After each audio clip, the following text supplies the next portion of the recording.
Everybody is a philosopher. That's what I think. It just takes time to get there. It takes time. It might be young and you get that calling as a youngin', or it could be happening old. Like, I hang out in the gym. There's a lot of old fellas talking about, life, death, God look after your soul. Now I go to church all the time. That's not exactly how the Americanos sound, but that's the topic of conversation it goes. It seems like when you talk with old people, it's either nostalgia is their drug of choice, because they can't do as much they're not as energized as they were younger, which makes sense. You're getting older, slower, death is approaching. And on that note, I think once you have death look at you, really changes your perspective. You can hang out at old folks' people home, you can hang out at the gym and hang out with the old fellas, they'll tell you. Or a point in history that I kept thinking, definitely, you see a progression of it very openly, is Henry VIII. Divorced, beheaded, and died. Divorced, beheaded, and survived. Henry VIII, he had 6 sorry wives. Some might say he ruined their lives. Horrible histories. Love that show.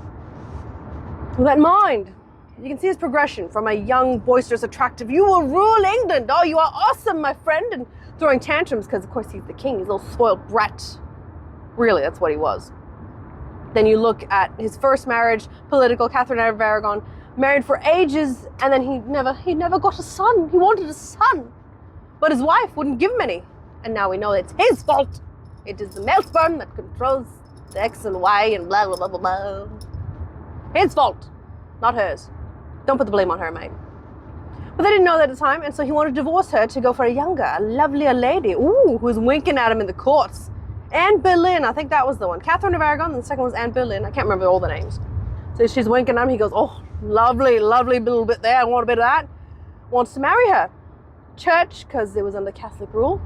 Church says, no, you said you would marry her. You said you would stay with her, and you want to divorce her? No, she's your wife. You've been together for like 17 years. I forgot, I can't remember exactly the years, but long time together.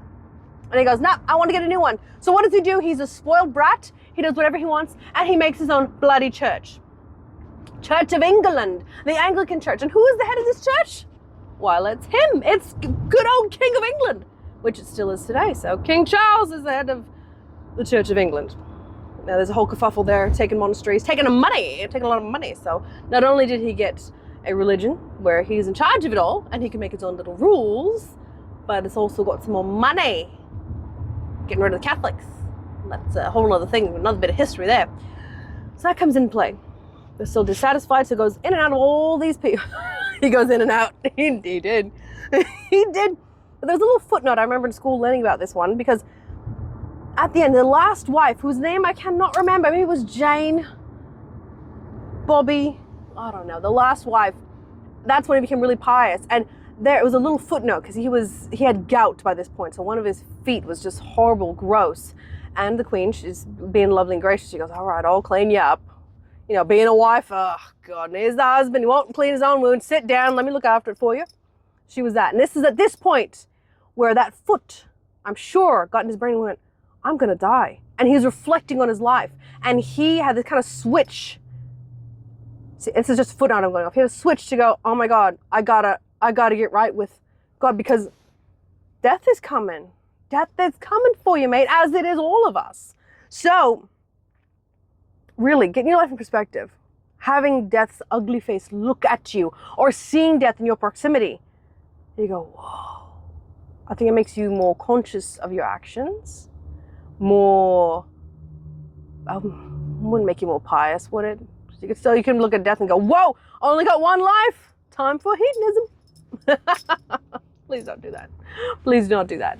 But with that in mind, it's once you have death, once you've seen it, once it's in your face, it really changes your perspective. And after that, well, that moment can happen when you're young, when you're a bit old, but you get some philosophizing done, and that is why I think everyone's a philosopher. But at what stage of life? It really depends on your own experiences and what happens to you and what you go through. Maybe I'll finish off with this example. This is where I'm happy now to find the internet, because the internet, some people say it's bad, some people say it's great. In the middle, I'm a bit of two minds of it, because yes, it's connected us all. So even if you don't have a tribe close by, you can find them online. You can find them on the internet. Oh, which was great, because when I was growing up, it was non-existent. I'm one of those 30-something-year-olds who grew up when you still had tapes and recorded stuff off the radio. And I remember in youth group, Catholic church, they'd say, oh, come on, kids, let's talk about something. And I remember putting one suggestion forward. It was the only suggestion I had, and I never made any after that because of the response I got. The suggestion I had was, hey guys, let's look at the book of Revelations. Let's look at Revelations. I want to see what happens after death. Like, what's happening there? And there was just silence from everyone. All the other kids there and the facilitator. And I went, oh, got the message. We're not going to talk about that, are we? No. So now, looking on the internet, seeing if people of my tribe or people of what I'm interested in, I can watch, learn, and expand on it. Oh, lovely. Lovely. Divorced, beheaded, died. Divorced, beheaded, survived.